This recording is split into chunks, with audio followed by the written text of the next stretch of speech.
नमस्कार मित्रांनो, टर्निंग पॉईंटच्या यूट्यूब चॅनलवर आपले हार्दिक स्वागत आहे. आज आपण आरोग्य विभाग वरिष्ठ लिपिक पद भरती 2017 विषयी सामान्य ज्ञानाचे 15 प्रश्न पाहणार आहोत.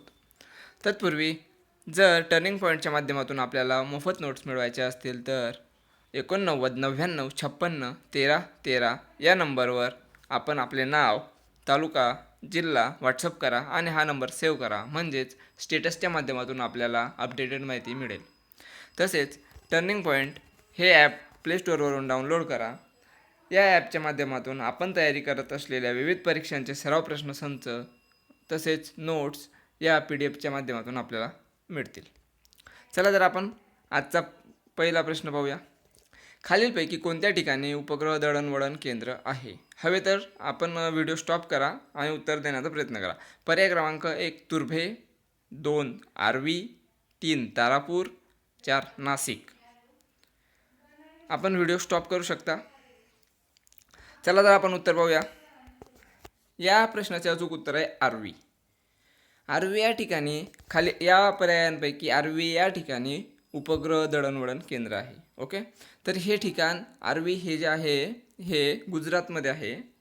महाराष्ट्र आणि गुजरात या बॉर्डरवरती ते आहे. तर भारतातील इतर कोणत्या ठिकाणी अजून उपग्रह दळणवळण केंद्र आहे हे तुम्ही कमेंटच्या माध्यमातून याबद्दल तुम्ही कमेंट्स करावी. ओके, चला तर आता आपण नेक्स्ट प्रश्न पाहू. महिलांचे सबलीकरण हे उद्दिष्ट प्रथम कोणत्या पंचवार्षिक योजनेत समाविष्ट करण्यात आले? पर्याय 1 9व्या, 2 10व्या, 3 8व्या, 4 11व्या. हवे तर आपण व्हिडिओ स्टॉप करू शकता. चला तर आपण उत्तर पाहूया. या प्रश्नाचे अचूक उत्तर आहे 9व्या. पर्याय क्रमांक 1 9व्या योजनेमध्ये महिलांचे सबलीकरण हे उद्दिष्ट म्हणजे या योजनेमध्ये महिलांचे सबलीकरण हे उद्दिष्ट ठेवण्यात आले आणि ते 9व्या योजनेत समाविष्ट करण्यात आलेले आहे. हे आपण लक्षात ठेवू शकता. तर 9वी योजना ही केव्हा म्हणजे 9व्या योजनेचा कालावधी कोणता? तर 1997 ते 2002 पर्यंत ही 9वी योजना जी आहे ती अवलंबण्यात आलेली आहे. म्हणजे 9वी योजना जी आहे ती चालू होती 1997 ते 2002 पर्यंत. 10वी योजना तसेच 2000 म्हणजे त्याच पुढे 2002 ते 2007 पर्यंत. ओके, 11वी योजना 2007 ते 12 पर्यंत आणि 12वी योजना 2012 ते 17 पर्यंत. आणि मात्र 2017 नंतर या पंचवार्षिक योजनेचा खेळ संपलेला आहे. म्हणजेच मोदी सरकारने 2017 पासून पंचवार्षिक योजना राबवलेली नाही आहे. ओके, तर आपण हे लक्षात घ्या. 9व्या योजनेपासून महिलांचे सबलीकरण हे उद्दिष्ट मांडलेलं आहे प्रथम. चला तर आपण पुढील प्रश्न पाहूया. पुढील प्रश्न विष्णू वामन शिरवाडकर यांचे टोपण नाव कोणते? पर्याय 1 निसर्गकवी, 2 कुसुमाग्रज, 3 बालकवी, 4 केशवसूत. हवे तर व्हिडिओ स्टॉप करा. चला तर आपण उत्तर पाहूया. या प्रश्नाचं अचूक उत्तर आहे पर्याय क्रमांक 2 कुसुमाग्रज. ओके, विष्णू वामन शिरवाडकर यांचं टोपण नाव जे आहे ते कुसुमाग्रज हे आहे. तर आपण मागच्या लेक्चरमध्ये सुद्धा बघितलं आहे ज्ञानपीठ पुरस्कारासंबंधी. तर विष्णू वामन शिरवाडकर यांना देखील ज्ञानपीठ पुरस्कार मिळालेला आहे 1997 मध्ये. ओके, तर पहिला ज्ञानपीठ पुरस्कार हा प्रश्न तुमच्यासाठी आता पहिला ज्ञानपीठ पुरस्कार मराठीसाठी केव्हा आणि कुणास मिळाला हे तुम्ही कमेंट्समधनं सांगावे. ओके, तर विष्णू वामन शिरवाडकर यांच्याविषयी बोलायचं झाल्यास विष्णू वामन शिरवाडकर यांना साहित्य अकादमी पुरस्कार देखील मिळालेला आहे 1974 मध्ये. आणि त्यांचं मराठी माती, हिमरेषा, स्वगत ही इत्यादी साहित्य संदर्भ प्रसिद्ध आहे. तसेच बालकवी आणि निसर्गकवी हे कुणाचं टोपण नाव आहे असा जर आपल्याला प्रश्न विचारला तर आपल्याला सांगता यायला हवे की त्र्यंबक बापूजी ठोंबरे यांचं निसर्गकवी आणि बालकवी हे टोपण नाव आहे. म्हणजे बालकवींनाच निसर्गकवी म्हटलं जातं आणि त्यांचं जे मूळ नाव आहे ते त्र्यंबक बापूजी ठोंबरे हे आहे. तसेच केशवसूत यांचं हे कुणाचं टोपण नाव आहे असा प्रश्न विचारला तर आपल्याला सांगता यायला पाहिजे की कृष्णाजी केशव दामले यांचं टोपण नाव केशवसूत आहे. सूतवरनं आपल्याला म्हणजे पर्यायात जर कृष्णाजी केशव दामले असं जरी असलं तरी आपल्याला सूतवरनं ते कळलं पाहिजे, कारण की सूत म्हणजे या शब्दाचा अर्थ पुत्र असा होतो. जसं आपण पवनपुत्र म्हणतो आणि पवन सुता म्हणजेच पवनपुत्र, अशा पद्धतीनं हे सूत आपण लक्षात ठेवा. केशवसूत म्हणजे कृष्णाजी केशव दामले. ओके, चला तर आपण पुढचा प्रश्न पाहूया. पुढील प्रश्न, दादासाहेब फाळके यांनी तयार केलेला पहिला चित्रपट कोणता? पर्याय 1 लंकादहन, 2 राजा हरिश्चंद्र, 3 सत्यवान सावित्री, 4 रामदास. हवे तर व्हिडिओ स्टॉप करा. चला आपण उत्तर पाहूया. या प्रश्नाचा चूक उत्तर आहे पर्याय क्रमांक 2 राजा हरिश्चंद्र. आपल्या भारतीय चित्रपटसृष्टीतील आज आपण बॉलिवूड इंडस्ट्री जी काही म्हणून ओळखली जाते, या बॉलिवूड इंडस्ट्रीचा पाया जो आहे तो मुख्यतः दादासाहेब फाळके यांनी रोवलेला आहे. आणि 1913मध्ये त्यांनी राजा हरिश्चंद्र हा चित्रपट निर्माण केला. त्यावेळेस ते त्या चित्रपटाचे निर्माणसुद्धा त्यांनी केला. डायरेक्टरसुद्धा म्हणजे आपण दिग्दर्शक जे म्हणतो दिग्दर्शनसुद्धा त्यांनीच केलेलं आहे. तर अशा पद्धतीनं दादासाहेब फाळके यांनी राजा हरिश्चंद्र हा पहिला बॉलिवूड म्हणजे आपण जे चित्रपटसृष्टी म्हणतो त्या चित्रपटसृष्टीचा पहिला चित्रपट बनवलेला आहे. आणि एक विशेष सांगायचं झाल्यास हा चित्रपट मूकपट होता. म्हणजे आज आपण चित्रपटांमध्ये किंवा सिरियलमध्ये जे काही म्युझिक ऐकतो, जे काही गाणी ऐकतो किंवा संवाद ऐकतो, तसा कसल्याही प्रकारचा म्हणजे म्युझिक या चित्रपटात न होते. 2013मध्ये जो राजा हरिश्चंद्र हा चित्रपट बनवला त्यामध्ये असं कोणतंही नव्हतं. हा मूकपट होता म्हणजे नंतर बोलपट चित्रपट आला, पण हा पहिला चित्रपट मूकपट होता. ओके, चला तर आपण पुढे पाहूया. आणि अजून एक सांगायचं झाल्यास दादासाहेब फाळके यांच्या नावानेच बॉलिवूड इंडस्ट्रीमध्ये सर्वोत्कृष्ट पुरस्कार हा दिला जातो. हे आपण लक्षात ठेवायला पाहिजे. ओके, चला तर पुढील प्रश्न पाहू. भारतातल्या पहिल्या महिला डॉक्टर कोण? पर्याय 1 रमाबाई रानडे, 2 पंडिता रमाबाई, 3 आनंदीबाई जोशी, 4 हजरत महल. हवे तर आपण व्हिडिओ स्टॉप करू शकता. चला आपण उत्तर पाहूया. या प्रश्नाचे अचूक उत्तर आहे आनंदीबाई जोशी. पर्याय क्रमांक 3 आनंदीबाई जोशी. आनंदीबाई जोशी या भारतातल्याच नव्हे तर महाराष्ट्रातल्या सुद्धा प्रथम महिला डॉक्टर आहेत. ओके, हे आपण लक्षात घ्यायला पाहिजे. आणि यांनी त्यांची डॉक्टरकीची पदवी जी आहे ती फिलाडेल्फिया येथून त्यांनी पूर्ण केलेलं आहे. त्यांचं शिक्षण जे आहे ते फिलाडेल्फियामधनं पूर्ण केलं आहे. फिलाडेल्फिया हे युनायटेड स्टेटमध्ये आहे. चला तर आपण पुढील प्रश्न पाहू. रुपयाचे अवमूल्यन प्रथम कोणत्या वर्षी व कोणत्या चलनाच्या संदर्भात केले? पर्याय 1 1966 डॉलर, पर्याय 2 1950 रुबल, पर्याय 3 1965 पाऊंड, 4 1949 डॉलर. चला तर आपण उत्तर पाहू. या प्रश्नाचे अचूक उत्तर आहे पर्याय क्रमांक 4 1949 डॉलर. आता आपण सर्वात प्रथम एक लक्षात घ्यायला पाहिजे की कोणत्याही म्हणजे आपल्या भारतीय रुपयाचे जे अवमूल्यन कधीही हे डॉलरच्या संदर्भातच केले जाते. कारण डॉलर आतापर्यंत हार्ड करन्सी. जर आपल्याला हार्ड करन्सी आणि सॉफ्ट करन्सी याबद्दल माहिती असेल तर आपण समजू शकता की हार्ड करन्सी म्हणजे ज्यावरती ट्रस्टेड म्हणजे ती एक विश्वासू करन्सी असते. कोणत्याही देशात गेल्यावरती ती लगेच ॲक्सेप्ट केली जाते, लगेच स्वीकारली जाते. अशा पद्धतीनं ती हार्ड करन्सी असते. अजून दुसरे काही मुद्दे आहेत ते आपण नंतर दुसऱ्या लेक्चरमध्ये डिस्कस करू, कारण नाहीतर व्हिडिओ हा खूप लेंदी होतो. ओके. तर याविषयी सांगायचं झालं तर 1949मध्ये आपलं जे आहे पहिलं आपण प्रथमतः अवमूल्यन केलेलं आहे. मग का म्हणून आपण स्वतःच्याच रुपयांचं अवमूल्यन करतो? सॉरी मित्र. का म्हणून आपण स्वतःच्या म्हणजे रुपयाचं किंवा एक करन्सी जी आहे आपली त्याचं अवमूल्यन करतो? तर या माध्यमातून ज्या वेळेस आपली इकॉनॉमी ही मंदीच्या अवस्थेत असते किंवा आपला आयात जो आहे तो निर्यात जो आहे ती कमी झालेली असते, त्यावेळेस मात्र असा निर्णय घेतला जातो निर्यात वाढ होण्यासाठी. ओके. चला तर पुढील प्रश्न पाहूया.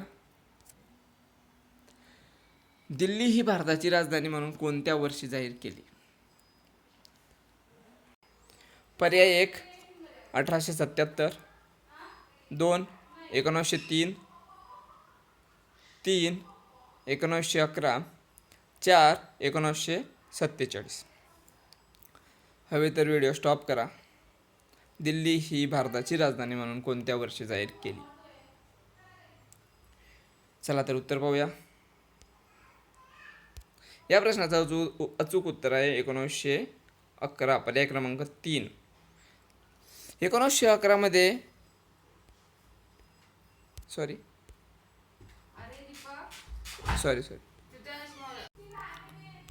सॉरी मित्रांनो. तर दिल्ली ही भारताची राजधानी जी आहे ती 1911 मध्ये जाहीर करण्यात आलेली आहे. त्यावेळेस जे व्हाईसरॉय होते आपले भारताचे तर ते होते लॉर्ड हार्डिंग्स. आणि ही राजधानी म्हणजे अगोदर कलकत्त्याला होती, त्यानंतर ती कलकत्त्यावरून शिफ्ट केली दिल्लीला. आणि लक्षात घ्या की त्यावेळेस म्हणजे जॉर्ज पंचम जो आहे राजा 5वा तो आलेला होता, त्याचा राज्याभिषेक दिल्लीतच केला होता, हे आपण लक्षात असू द्या. चला तर आपण पुढील प्रश्न पाहू. पुढील प्रश्न. भारत पाकिस्तान यामध्ये ताश्कंद करार झाला तेव्हा त्याची मध्यस्थी केलेले रशियाचे पंतप्रधान कोण होते?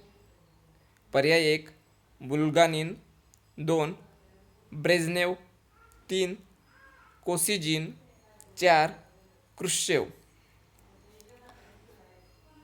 चला आपण उत्तर पाहूया. या प्रश्नाचं अचूक उत्तर आहे कोसिजिन. आता तुम्हाला प्रश्न पडला असेल की आयोग जो आहे तो असे कसले प्रश्न कसे काय विचारणार, की आता ताश्कंद कराराचा काय संबंध? ताश्कंद करार आता आपण वाचलेला नाही आहे चालू घडामोडींमध्ये, कसं काय विचारला? तर आपण लक्षात घ्या की हा जो आहे भारत पाकिस्तान करार हा 1966 मध्ये झालेला आहे ताश्कंदमध्ये. तर हा शांतता करार होता. 1962 मध्ये ज्यावेळेस चीनने अटॅक केला आपल्यावरती, त्यानंतर लगेच 65 मध्ये पाकिस्तानने सुद्धा अटॅक केला होता. आणि त्यावेळेस आपण तो म्हणजे अटॅक जो म्हणजे परतून लावलेला आहे, जे काही त्यांनी आपल्यावरती अटॅक केला तो परतून लावला. आणि त्याच वेळेस भारत पाकिस्तानमध्ये एक शांतता करार म्हणून भारताचं प्रतिनिधित्व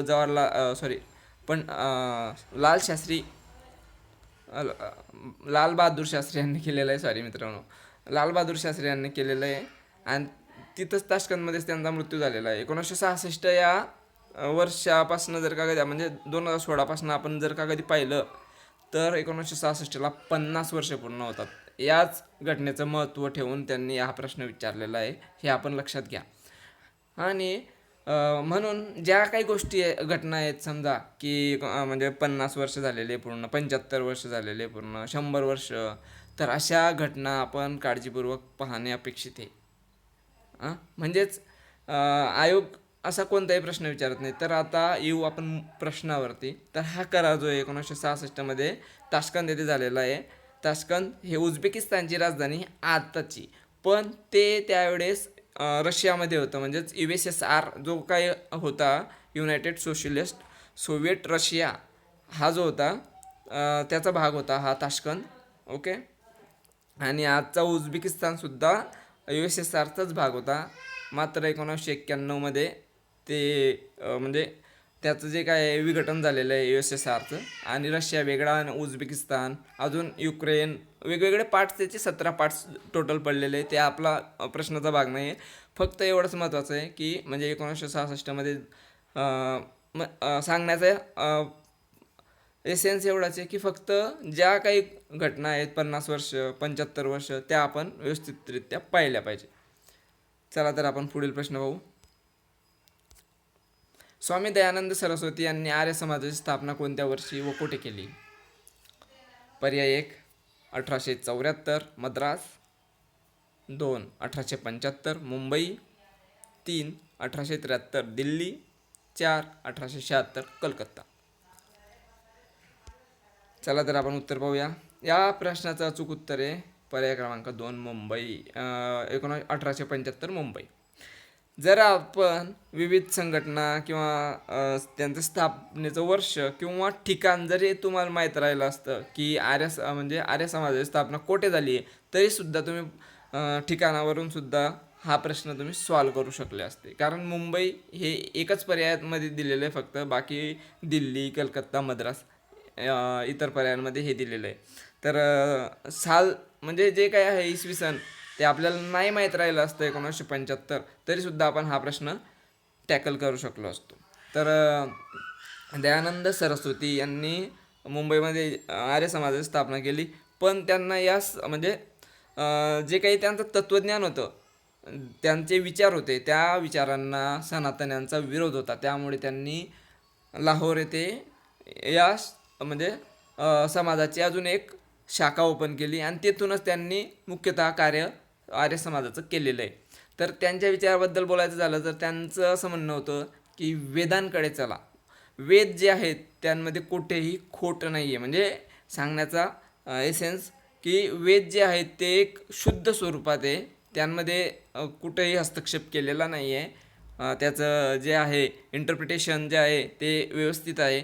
तर आपण जर का कधी वेदांचा म्हणजे सहारा घेतला किंवा म्हणजे संदर्भ घेतला, तर आपण एक निश्चितच जे काही जातीय व्यवस्था आहे किंवा इतर जे सामाजिक बंधन आहे त्यातून आपण मुक्त होऊ शकतो, असं त्यांचं म्हणणं होतं. चला तर आपण पुढील प्रश्न पाहूया.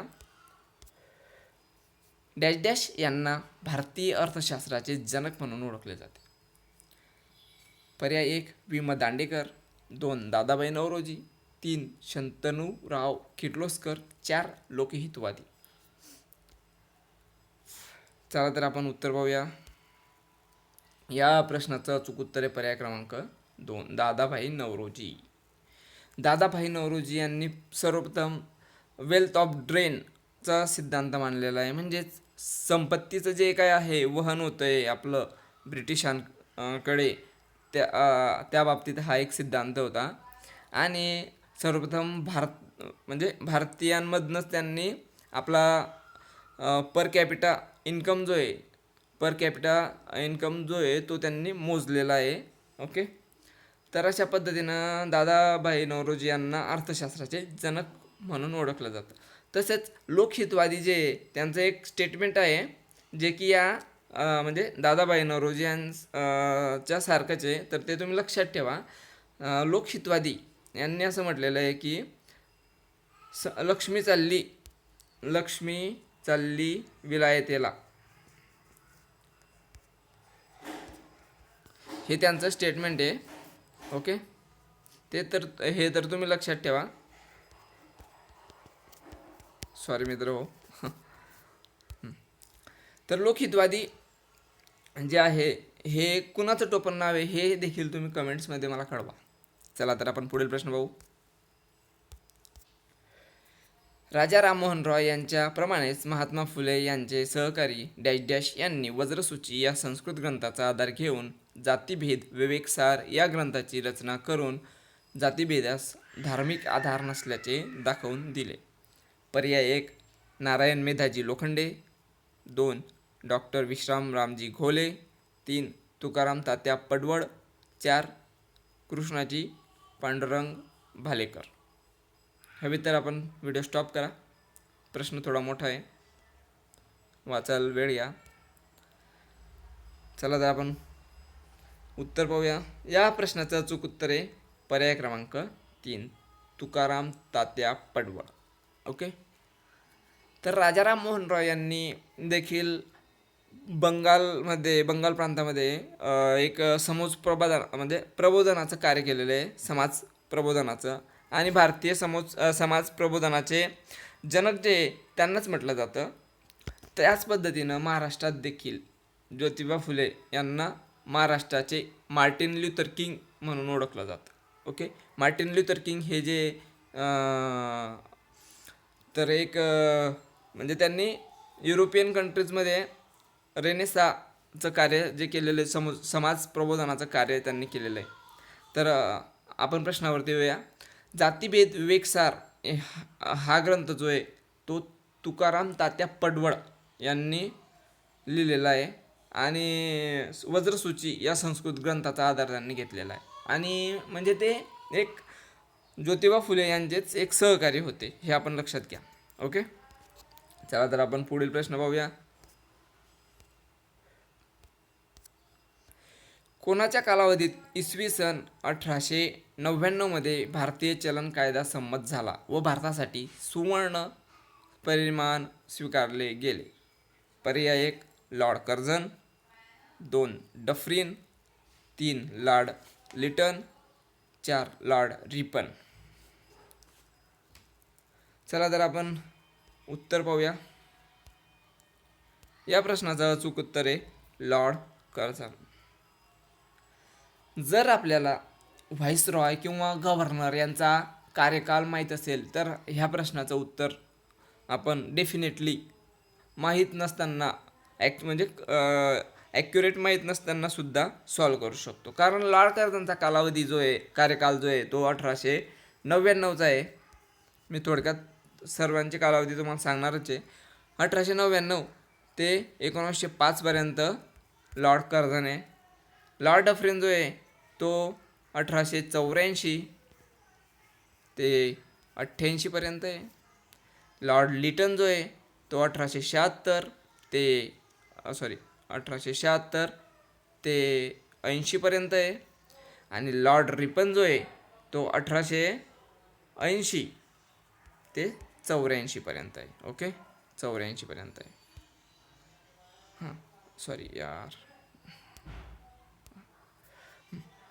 तर आपण सर्वांचे कालावधी पाहिलेले आहे. ते माझ्याकडनं थोडं मिस्टेक झाली, डिलीट झालं ते.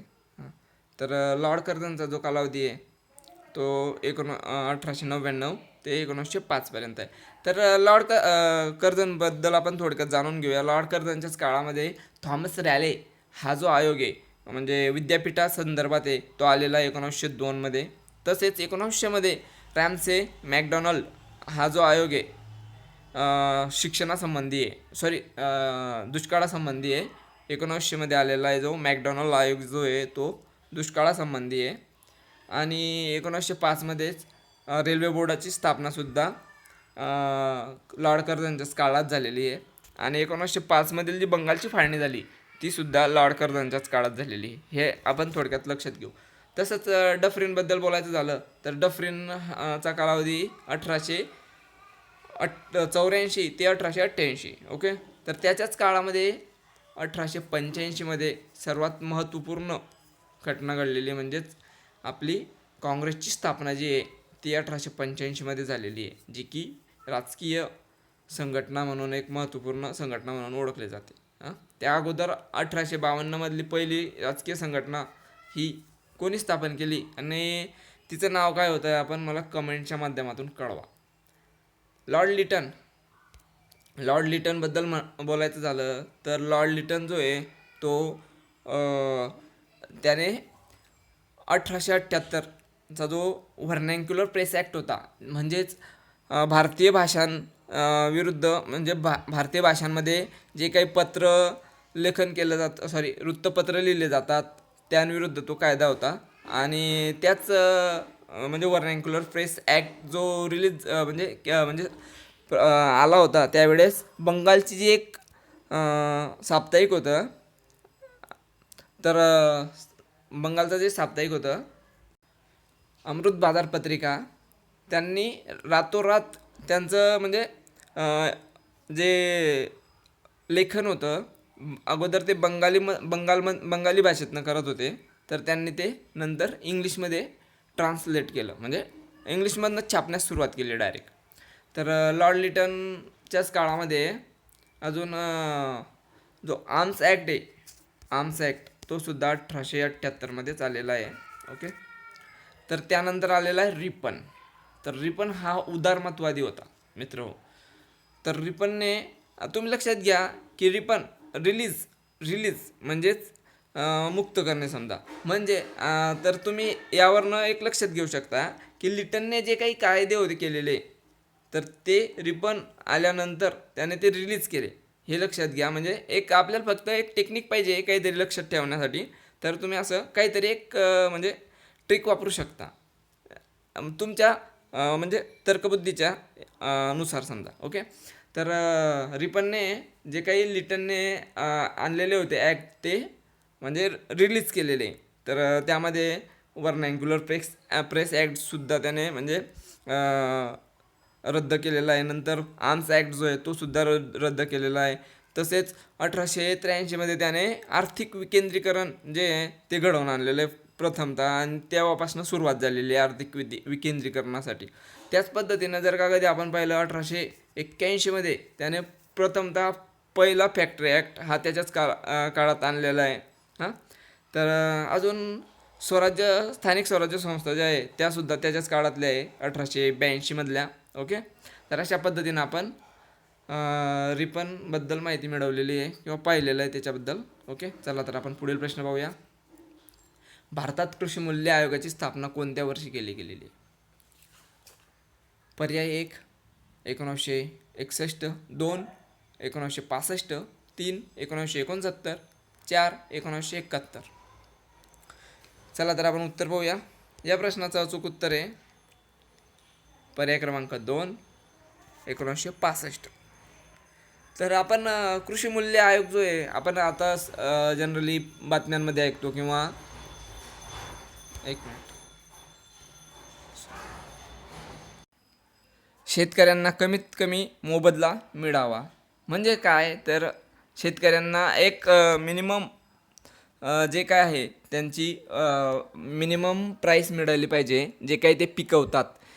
कारण शेतकरी हा नेहमी म्हणजे एक जुगार खेळत असतो. जसे की समजा की त्याने शेतात पेरलं आणि हवामान किंवा म्हणजे एक निसर्गाने साथ दिली तर ठीक आहे, आणि दिली तरी मार्केटने सुद्धा त्याला साथ दिली पाहिजे, नाही तर मग तो एक म्हणजे लयाच जातं समजा. ओके.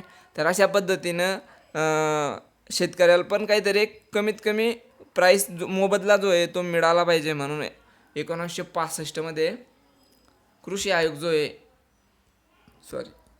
कृषी मूल्य आयोग जो आहे त्याची स्थापना केलेली आहे, हे आपण लक्षात घ्या. आणि दरवर्षी हा कृषी मूल्य आयोग जो आहे ते प्राईस जे आहे म्हणजे वेगवेगळ्या घटकांच्या, जसे की ज्वारी, गहू, तांदूळ यांच्या वेगवेगळ्या घटकांच्या प्राईस ह्या डिक्लेअर करत असतो. दरवर्षी ह्या वेगवेगळ्या असतात. तर यावर्षी 21 घटकांच्या त्यांनी प्राईस डिक्लेअर केलेल्या आहे. तर आपण म्हणजे त्याविषयीसुद्धा एक नजर म्हणजे त्याकडे सुद्धा एक नजर फिरवली पाहिजे. कारण आताच रिसेंटली जे काही शेतकऱ्यांचं आंदोलन आहे ते चालू आहे, तर तो एक सुद्धा चालू घडामोडीचा एक भाग आहे. तर त्या पद्धतीने सुद्धा आपण पाहिलं पाहिजे. ओके. आणि ह्या गोष्टीलासुद्धा तुम्हाला सांगू इच्छितो की या गोष्टीलासुद्धा 50 वर्ष पूर्ण झालेले आहेत. कृषी मूल्य आयोग जो आहे तो, ही प्रश्नपत्रिका 2017ची आहे मित्रांनो, आणि 2017 म्हणजे 2016 पासनं जर का कधी आपण पाहिलं तर यालासुद्धा 50 वर्ष पूर्ण झालेले आहेत. ओके. चला आपण पुढील प्रश्न पाहूया. सन 1973 या एकाच वर्षी खनिज तेलाच्या किमतीत डॅश टक्के वाढ झाली. 1 100, 2 200, 3 300, 4 400. चला तर आपण उत्तर पाहूया. या प्रश्नाचं अचूक उत्तर आहे पर्याय क्रमांक 4 400. ओके. तर मित्रांनो एक सांगू इच्छितो तुम्हाला की आपण जे खनिज तेल आयात करतो किंवा जगात सगळ्यात जास्त खनिज तेलाचा जो साठा आहे तो मिडल ईस्ट एशियामध्ये, आणि मिडल ईस्ट एशियामध्ये नेहमी अनसर्टेनिटी ही असतेच. तर पण कधी कधी जास्त तिथं म्हणजे अनसर्टेनिटी होऊन जाते, म्हणजे एक युद्धजन्य परिस्थिती उद्भवते. तर त्यामुळे इतर म्हणजे पूर्ण जगावरती खनिज तेलाच्या किमतींमध्ये परिणाम होतो. म्हणजे खनिज तेलाच्या किमतींवरती परिणाम तेथील युद्धजन्य परिस्थितीमुळे होत असतो. समजा आता दोन देशांचं जर का कधी, आता आपण उदाहरण जर का कधी घेतलं तर 1991मध्ये सुद्धा इराकने कुवेतवरती अटॅक केला होता. आपण मूवीमध्ये पाहिलं असेल. एअरलिफ्ट जी मूवी आलेली होती तर त्यामध्ये तुम्ही पाहिलं असेल. तर त्यावेळेससुद्धा एक मिनी शॉक म्हणून आपल्याला झटका पोचला होता 1991मध्ये. तर अशा पद्धतीनं तेथील म्हणजे जर का कधी तिथं काही म्हणजे असं म्हटलं जातं की मिडल ईस्ट एशियामध्ये एक म्हणजे सर्व देशांना जर शिंक जरी आली तर सगळ्या जगाला म्हणजे सर्दी होत असते. ओके, तर असं म्हटलं जातं. तर आपण त्याविषयी पाहूया. आणि 1973मध्ये ह्या एकाच वर्षी डायरेक्ट 400 पटीनं खनिज तेलाच्या किमती वाढल्या होत्या. ओके, चला आपण पुढील प्रश्न पाहू. कोणत्या वर्षी पेशवाईचा अस्त झाला? हा आपला शेवटचा प्रश्न आहे. पर्याय 1 1718, 2 1857, 3 1758, 4 1818. चला तर आपण उत्तर पाहू लगेच. या प्रश्नाचं अचूक उत्तर आहे पर्याय क्रमांक 4 1818. तर आपण पाहिलं असेल मित्रांनो की इंग्रज ज्यावेळेस भारतात आले त्यावेळेस त्यांनी सर्वप्रथम 1757मध्ये प्लासीच्या युद्धामध्ये आपले पाय जे आहेत ते भारतामध्ये रोवलेले आहेत. ओके, प्लासीच्या युद्धापासून त्यांची एक खऱ्या अर्थानं ते म्हणजे कॉम्पिटिटर जे भारतीय सत्तेमधील ते बनलेले आहेत. आणि त्यांनी मग पुढे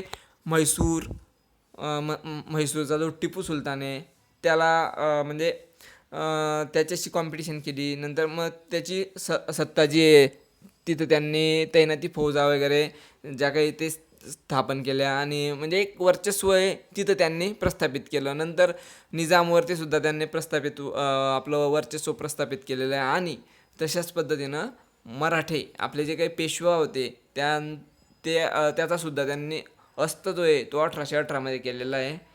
तर 2018मध्ये या घटनेला 200 वर्ष पूर्ण झालेले होते. तर त्यामुळेच भीमा कोरेगावमध्ये जे काही दंगली उसळल्या होत्या, म्हणजे आपण 1 जानेवारी 2018मध्ये तो जो काही विजय दिवस साजरा केला जातो तर तो याच लढाईमुळे केला जातो. तर आपण हे लक्षात घ्या. तर अशा पद्धतीनं आपलं आजचं लेक्चर झालेलं आहे.